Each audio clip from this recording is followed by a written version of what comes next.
to tackle her weight. I don't want to be fat. I would love to be thin, and I've put myself in this situation, and I want to get myself out of it. And at 48 stone, supermorbidly obese Matthew Foote was given only months to live before the weight loss surgery that saved his life. Getting on to the operating table was the hardest thing I ever had to do. And I remember thinking, I'm doing it for Natalie. Because she deserves her dad as much as I deserve a life. Expect graphic scenes of gastric bypass surgery on Fat Doctor.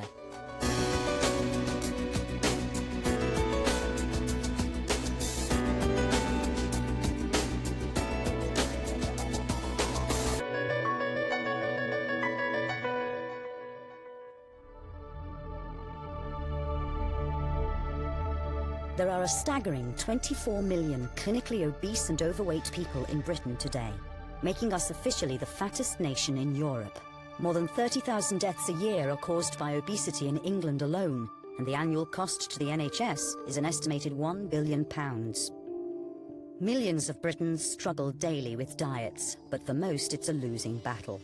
Last year, doctors wrote over 1 million prescriptions for drugs to help the overweight shed stones. But for many, the drugs don't work, and the fatter they get, the more desperate they become. When you're fat, you're always looking for that sort of magic pill which will make you slim overnight. I don't feel it's fair that I am the way I am. If there is such a thing as God, I was standing in the wrong queue. Some people that are big, like myself, get suicidal. I hate myself.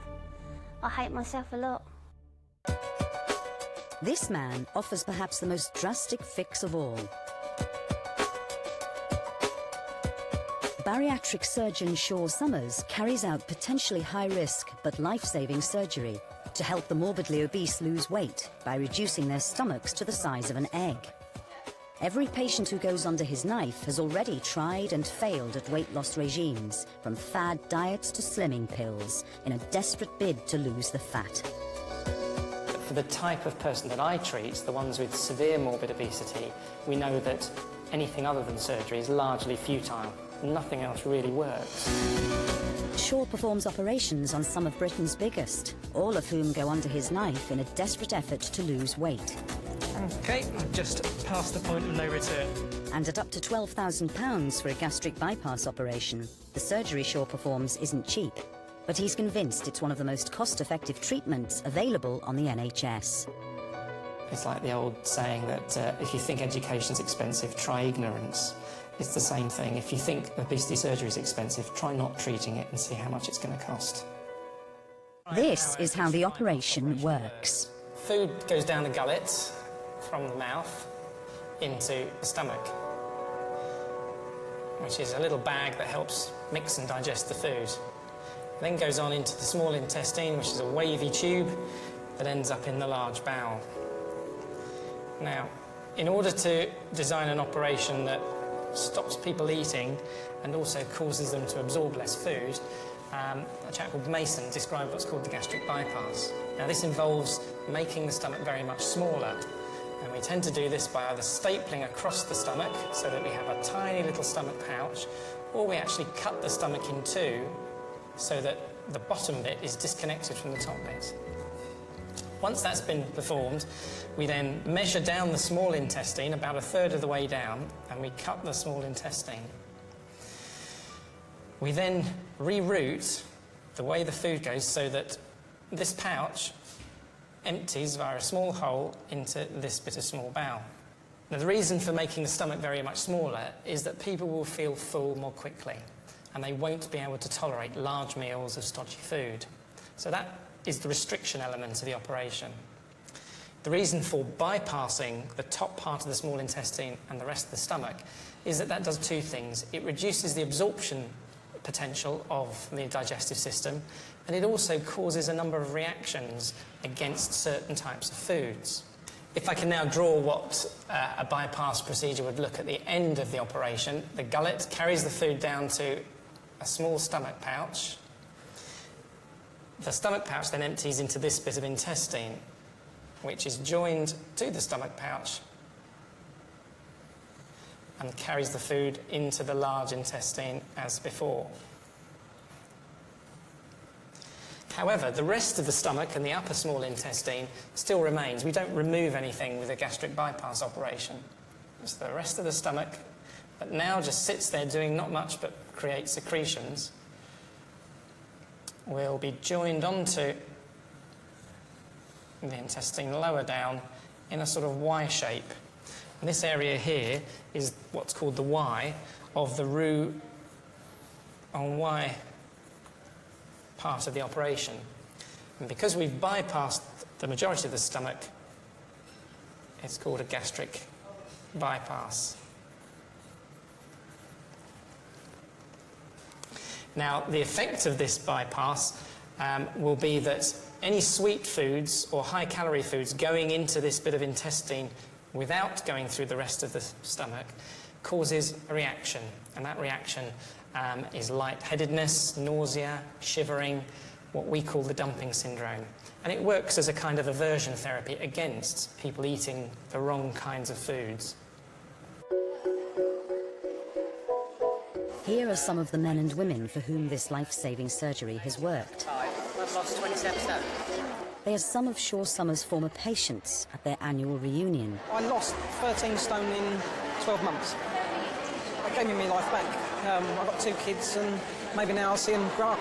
Started off, I was over 24 stone, and I now down to 13 stone, which is just amazing. I've lost 8 stone in 7 months, so I'm a totally different person. For the people in this room, their dramatic weight loss has changed everything. As far as I'm concerned, when I had my operation, that is when my life started. I look like a monster there, don't I? I mean, I'm a different man now, no, that's not me.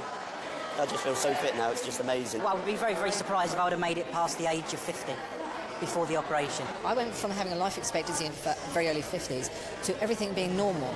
It's good, it's all positive stuff.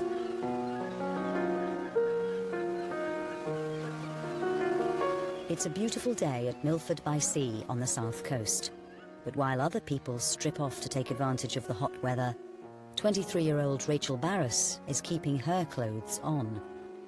At 25 stone and only 5 foot 2 inches tall, Rachel is morbidly obese. She was shocked to discover on a recent hospital visit just how heavy she is. I'm at my heaviest at the moment. I weigh 25 stone. I don't normally weigh myself because it is such a traumatic experience for me, and I just don't like to put pressure on myself. And yeah, it was a huge shock when I found out actually how much I weighed. I didn't think that I weighed that much. As Rachel's weight has increased, her confidence has hit an all-time low. People look at you to say, what are you eating to make you that big? You get it, I get it everywhere I go. And to have people making comments and looking at you completely disgusted is just the most horrible experience ever. There you go, Mum. Thank you. Rachel lives with her parents, Shelley and Chris. They are also shocked to discover just how heavy Rachel is now. It's a far cry from the child they remember. Rachel as a baby was like a Dresden china doll. She was very tiny, very delicate. We used to look at other babies and say, oh, isn't that gross? That's horrible, so fat. And then she gradually got the sturdy build that you've got. And then by the time she was 5, she was showing signs of being really chubby. We didn't really know what to do. We tried to encourage her to eat healthily. I was working full time. Chris used to be home a lot with them, and when he wasn't there, they'd go to a childminder, and I would do packed food because I was worrying about her weight, and I'd say to the childminder, whatever you do, don't give her anything else to eat. And I thought that was happening, but I later discovered childminder used to feel sorry because she had other children as well. And she'd be giving them all ice creams and goodies Crisps and stuff, sweets. Goodness knows what. And then, of course, she was slipping it to Rachel as well. So she was on diet, but she wasn't. No wonder she never lost anything. And what happened with Chris, I don't know. I think it was a diet of peanut butter sandwiches and fish fingers, wasn't it? Probably, yeah. So, yeah, I don't think she really had a lot of chance at home either, somehow. Just mind your fingers because they're hot. But Rachel's overeating was a bigger problem than even her parents could have imagined. Much of it was done in secret, away from their watchful eyes. By the time Rachel was 11, she weighed 10 stone. and as she got older and larger, her life became unbearable. I absolutely hated school completely. I just didn't want to be there. I didn't want to be around people that had prejudices against big people. There wouldn't be one day that I didn't get a comment made about me. Walking down the corridor at school was just hell for me, because you get people making really nasty comments and throwing things. I never used to like doing sport or PE at school because I was just bullied and taunted from everybody, and I just didn't like to feel that I was being stared at and laughed at all the time. It was the worst experience of my life ever. It was just traumatic and awful. I would never want to put anyone through the things I went through at school. It was just absolutely awful. I remember Rachel and her sister stood on the corner waiting to cross the road, and a car came along, and Rachel in particular was doused with tomato sauce from head to toe, and she was in full school uniform, so she'd had to go the whole day in tomato sauce. I'd gone up to the school and we both had intervened. I'd gone personally, but I think my approach actually made it worse, because they then singled her out even more. Just got to the stage where she didn't even want to get out of bed to go to school. No. It was like almost a year where she hardly attended. And just terrified to go. Yeah. All the things life kind of throws at you, we will deal with it differently. Unfortunately, her way of dealing with it was the food. Yeah. Desperately unhappy and too ashamed to talk to her parents, Rachel plunged into a vicious circle of comfort eating. The more she ate, the more depressed she felt, and the more depressed she felt, the more she ate. I started to comfort eat when I was about 8 or 9. A typical day, I would kind of have a sandwich at break, then I would probably have chocolates and crisps as well. Then at lunchtime, I would go and buy a baguette from the canteen at school, and I'd eat that, and I'd eat chocolate and more crisps. And then I'd come home, eat more chocolate, more crisps, comfort eat with anything that I could probably find in the cupboards. And then I would eat the dinner that Mum had cooked, and then I would go out and I'd come back in again and I would eat again before I go to bed. What I can't believe is how monumentally blind I was, because I didn't acknowledge that it was such a huge problem. And I mean, it is down to me as the parent. I should have been more aware of what was going on, really.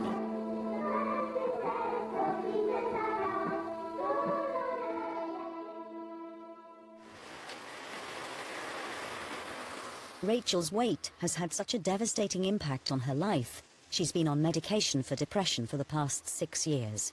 Even taking public transport is a big ordeal for her. But she's determined to start making changes. Today, for the first time in years, she's going on a bus. I suffer really badly from very low self-esteem. I get very depressed. I find it very difficult to be around groups, especially young people, just because it brings back so many memories. The things that I hate about my size is having to go into clothes shops and look for the biggest size and think, oh, that just might fit. Or trying things on and it looks really good on the hanger, and then like when you try it on you think, oh my God, what do I look like? For me, I think that's got to be the hardest thing, and how I'm perceived by people.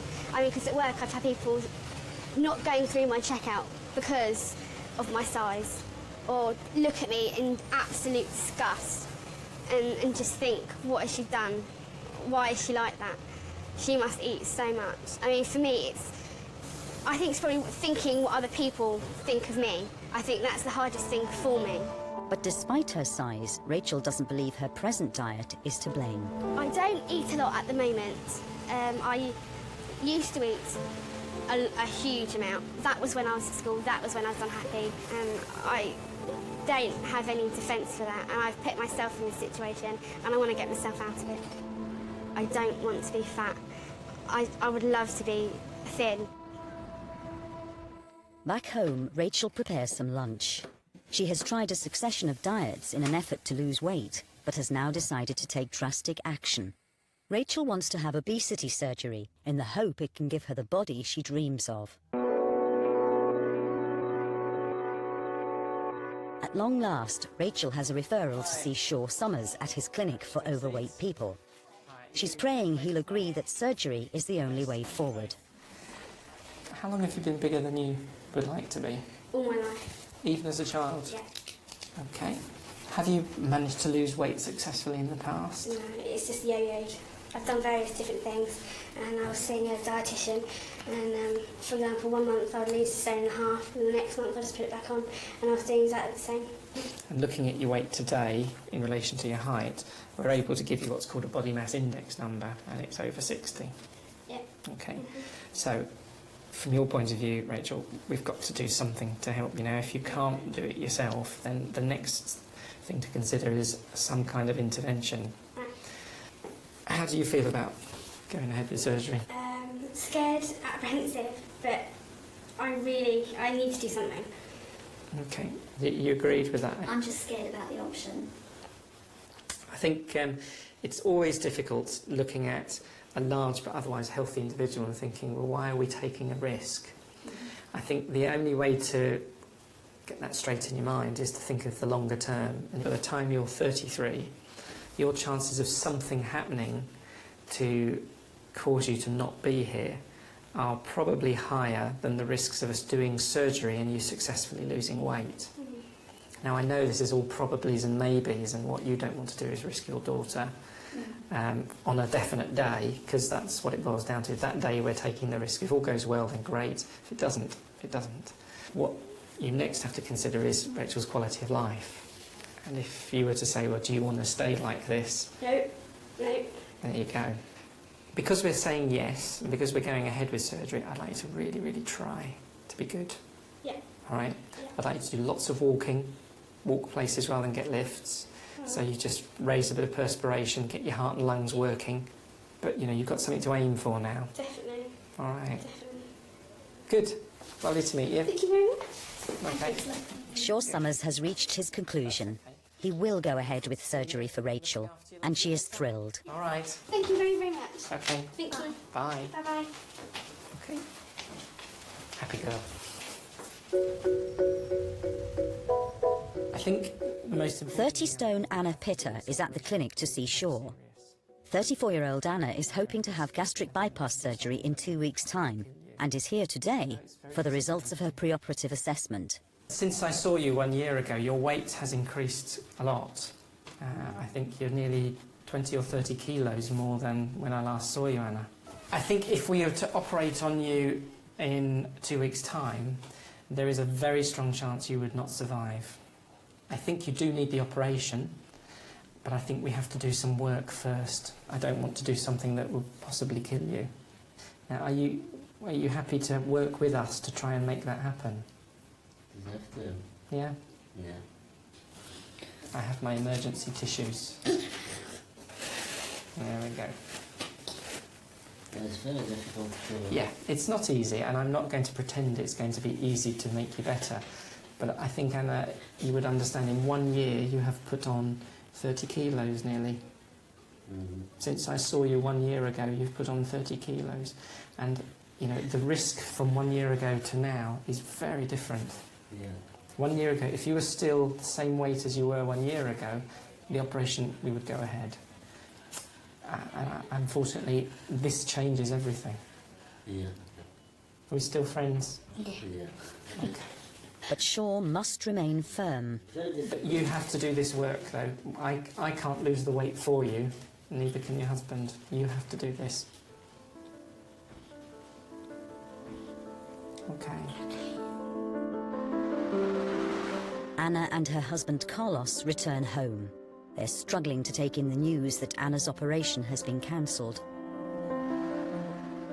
The couple moved to the UK from Madeira because the heat in her home country was too much for Anna with her weight problem. But she has no life here either. Getting about is such a traumatic ordeal for her, she rarely leaves the house.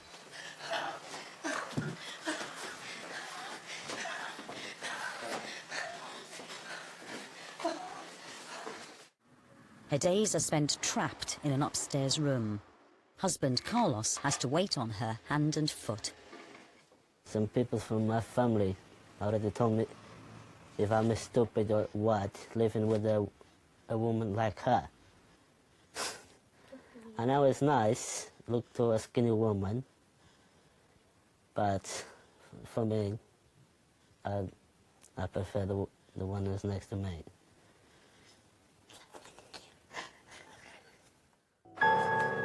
Anna's weight piled on after she gave birth to their son 12 years ago. She put on a staggering 15 stone in 2 years.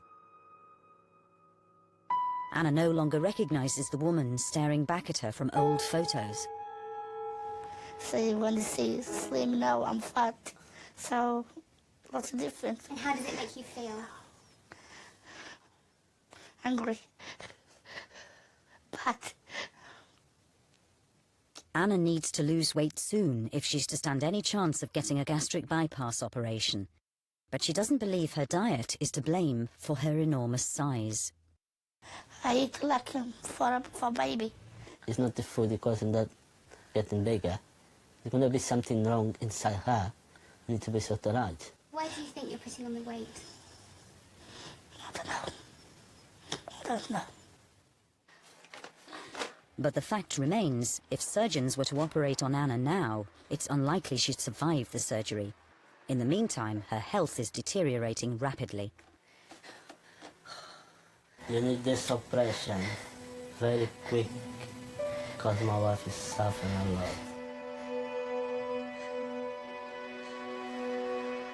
My big wish is slim and make me happy.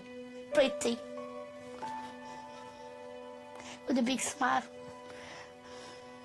And see my family. And work is possible.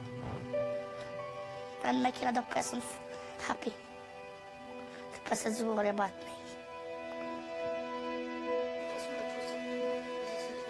Time is running out for Anna, and unless she can lose weight soon, the future looks bleak.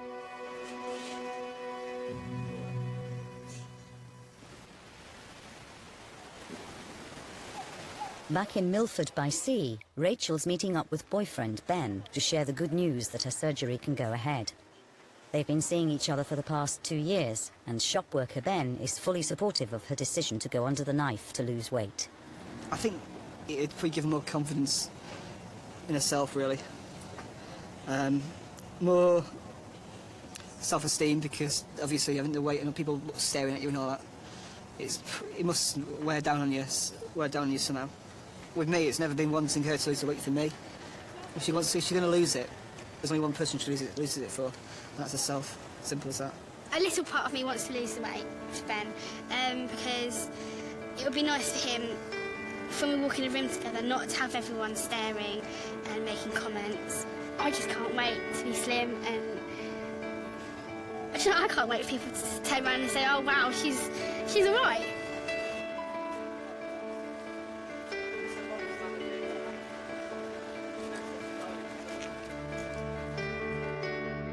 Coming up, we meet the man who was so dangerously obese, he was given just 4 months to live before the gastric bypass operation that saved his life.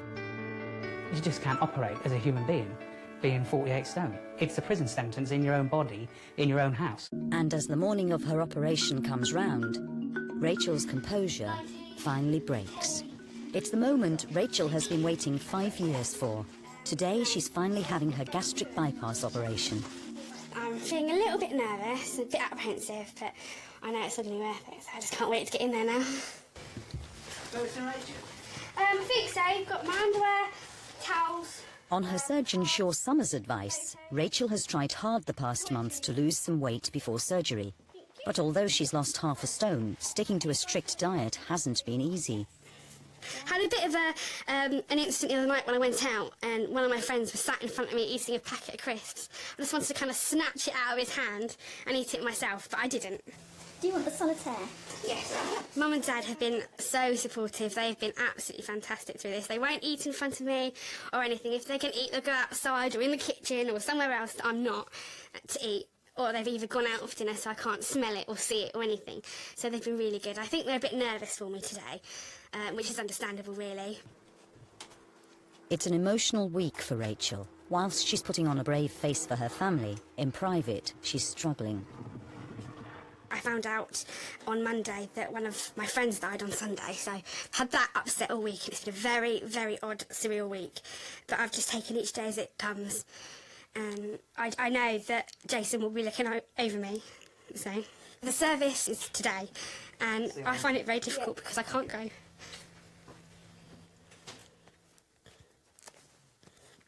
But I'm doing it for him now.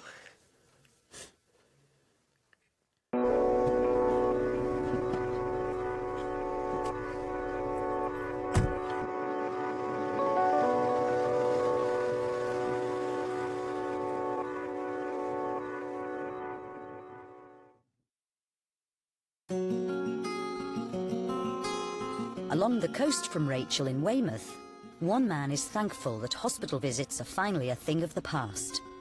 For 34-year-old Matthew Foote, there's no greater pleasure than collecting his daughter Natalie from school. Only a year ago, Matthew was told he'd never live to see his little girl grow up. And this was the reason why. Just over 12 months ago, Matthew was super morbidly obese, weighing a shocking 48 stone. You just can't operate as a human being, being 48 stone. It's a prison sentence in your own body, in your own house. Matthew was slim as a child, but his weight started piling on when he was in his teens. By the time he was 20, he was gaining a colossal 2 stone a year, but he's at a loss to explain why. I wouldn't have said that I was an angel with the food. You know, there are obvious times where I'd be eating a takeaway or something, but that would be for a meal, not an extra on top. You know, it just kept coming on there. Matthew was so enormous, he was virtually bedbound. He had to rely heavily on daughter Natalie and partner Joe for everything. From the moment I got up to the moment I went to bed, it was non-stop. I was constantly on the go. I'd be lucky if I could have 20 minutes to myself, which would normally be when I'm out walking the dog, and then I'd want to be on my own. There's times when my daughter would want to come with me, and I've had to tell her to stay home because I needed those 20 minutes to myself. And there is times when I had sat on a park bench and cried my eyes out because I found it very hard to cope. It's a period Matthew looks back on with despair. It got as bad as I needed help going to the loo. I couldn't manage cleaning myself up afterwards. I had to have a bowl of soapy water and practically bed bath him and then cream him afterwards because any sores and that you may have. It's just the indignity of it as well. This is somebody that you live with and you share your life with, having to wipe your own bum for you. It makes you want to cry. It's just a nightmare. Alarmed by Matthew's declining health, his family begged doctors to intervene, and Matthew was referred to Shaw Summers Obesity Clinic. When I first met Matthew for his initial consultation, I was clearly quite struck by the degree of his obesity. He was a young man in serious trouble with what we call super morbid obesity, obesity that is almost off the scale, if you like. So serious was Matthew's condition, Shaw decided to operate within weeks. I can remember when I was being wheeled down in the corridor to go to the operating theatre, thinking about my daughter and my partner, and that I was doing this for them as well as for me.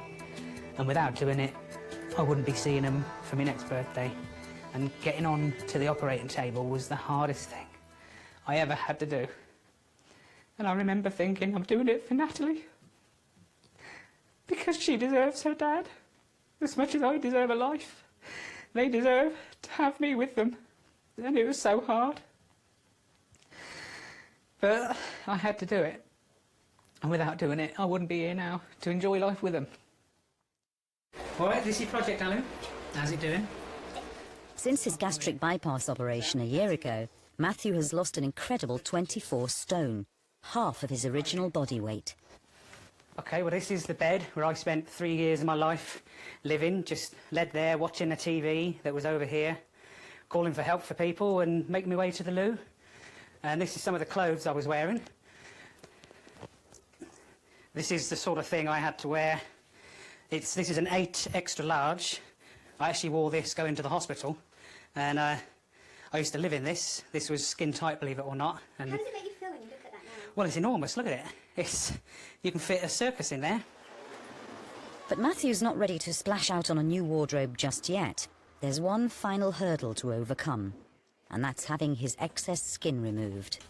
Although I've lost 24 odd stone, I've got a bit of a way to go, but I need all this loose skin that I've got. You can see all the bulging. All this and my man boobs all needs to be removed because it's uncomfortable and it's unsightly. Not just there, it's all on my arms. All of this is all excess skin that my body used to fill. All needs to be taken away. So I can't wait to have it done, I really can. For now, Matthew's embracing life again, and Jo is thrilled to have her partner back. Matthew's determined never to go back to how he was before, and has even started swimming for the first time in 10 years. The best part of losing the weight is just being able to get your fitness back, your life back. I'm only 34, I've got the rest of my life ahead of me now, whereas before I maybe had a few years, if that. I can watch my daughter grow up. I can be with the people that I love and know love me. It's just a joy, you know, compared to living and lying on your arse all day on the bed. There you go.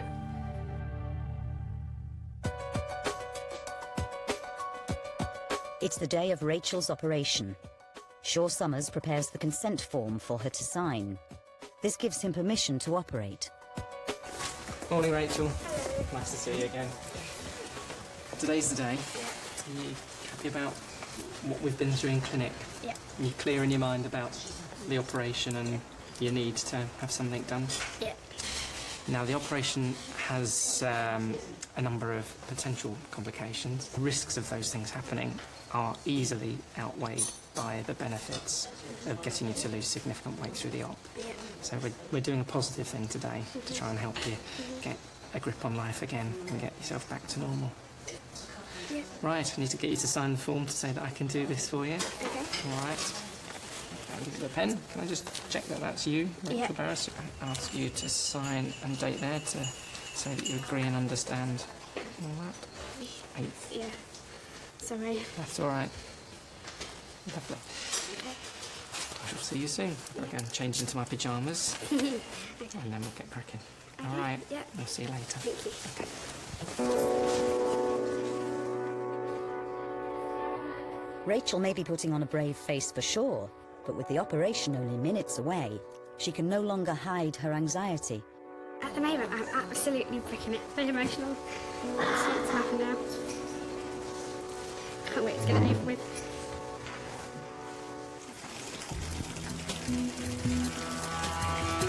It's a very, very big day for these people. I do it every day, and so it's not such an event for me, but for Rachel it's hopefully the turning point in her life. And there is the fear of the operation, the fear of having something done that no one would pretend she wants to have done or would like to have done. It's just unfortunately necessary, and I think all those thoughts and fears and emotions come together on the day to make it quite a momentous occasion for one, so it's all quite charged. Nice big breath in for me again. Big breath in, come out a second.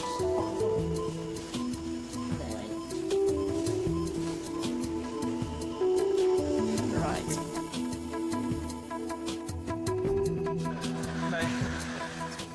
Rachel's stomach is painted with iodine to help kill any germs. Shaw Summers makes the first incision.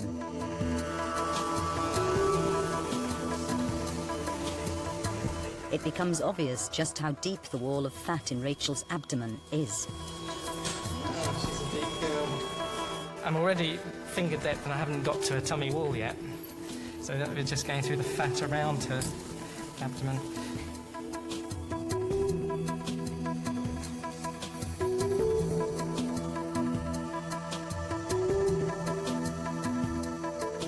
Right, first step in this procedure, do a little laparotomy and just make sure everything's where it should be.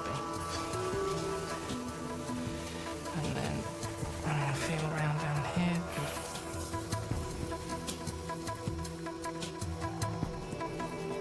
So this is the omentum. The omentum is the fatty apron that covers the small intestine. Okay, so first thing I've got to do is find the start of the small bowel. That's going to be in there somewhere. There it is. Shaw Summers is bypassing a large part of Rachel's small intestine, making her digestive system shorter. This will dramatically restrict the amount of calories Rachel will be able to absorb from food.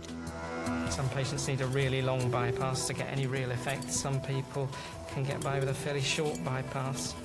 And for Rachel, I'm making it about 1.5 metres long because she really does need to shift some weight and for it to be permanent.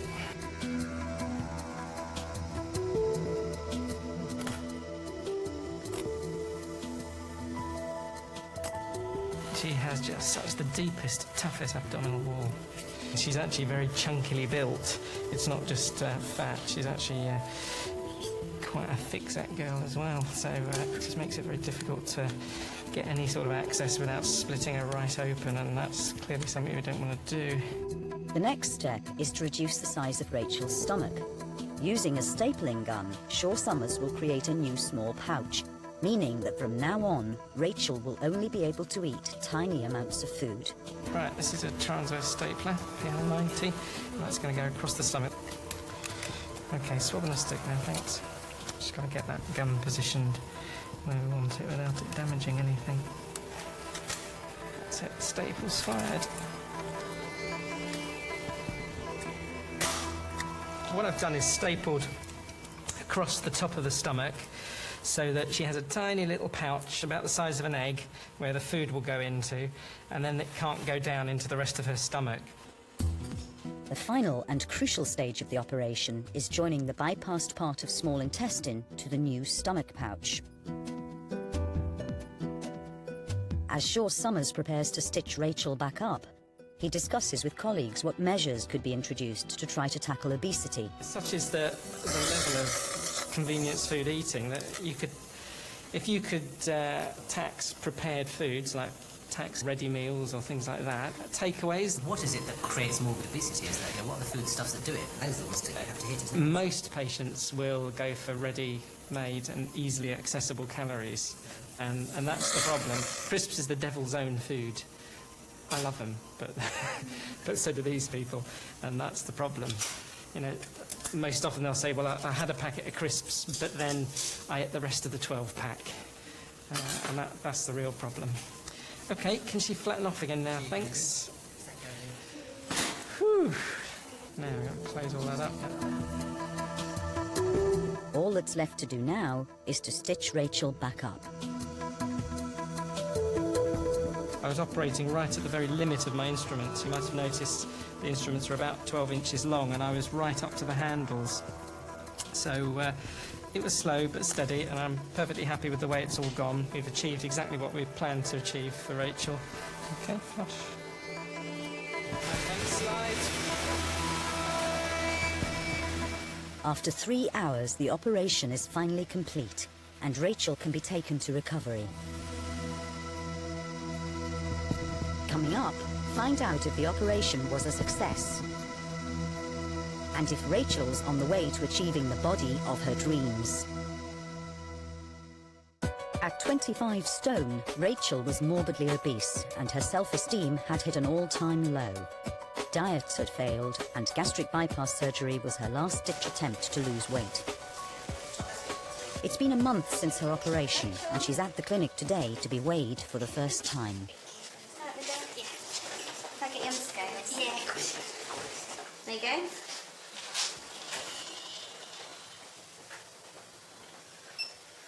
£22.5 stone. So I've lost 2.5-ish stone. Yay! No, I can't believe it. That's amazing. It's absolutely incredible. Oh, I'm so pleased. Okay. Yeah. Thank you. I've lost 2.5 stone. I know, I can't believe it. I can't believe it. I know. Brilliant. In just 4 weeks, Rachel's lost more weight than she has in the previous 5 years. 4 months on, and the stones continue to fall off. I am so pleased. I've lost 5.5 stone, and it's just absolutely amazing, because I never thought that I would have this much success so early on, and it's just incredible that it's just falling off. The The biggest impact that the surgery's had on my diet is I can't eat as much as, or nowhere near as much as I used to.